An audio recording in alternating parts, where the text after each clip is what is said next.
Sidang lanjutan kasus kematian Ragil Alfarisi, 22, tahanan Polsek Kumpe Ilir, Jambi, menghadirkan barang bukti yang menarik perhatian, sebuah ikat pinggang.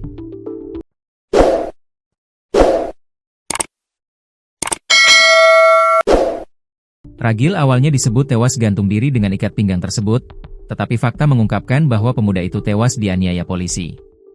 Dua anggota Polsek Kumpe Ilir yakni Yuyun Sanjaya dan Faskal Widanu menjadi terdakwa dalam kasus penganiayaan hingga tewas ini.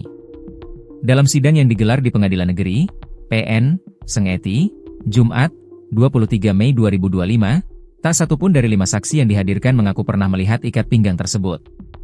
Dalam persidangan, Jaksa Penuntut Umum, JPU, Rein Cusnen bertanya kepada saksi Rayendra, anggota Reskrim Polsek Kumpe Ilir, saat peristiwa terjadi pada 4 September 2024. Ia ditanya apakah pernah melihat ikat pinggang tersebut atau mengenal siapa pemiliknya. Siap, tidak pernah, jawab Rayendra tegas di depan majelis hakim. Hal serupa disampaikan oleh saksi Mardodila, petugas harian lepas bagian administrasi Polsek yang mengaku dekat dengan korban.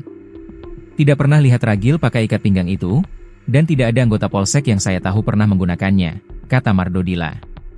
Kedua saksi juga mengungkap bahwa Polsek Kumpe Ilir tidak memiliki ruang penyimpanan khusus untuk alat bukti, hanya gudang biasa, dan selama ini mereka tidak pernah melihat ikat pinggang tersebut tersimpan di sana.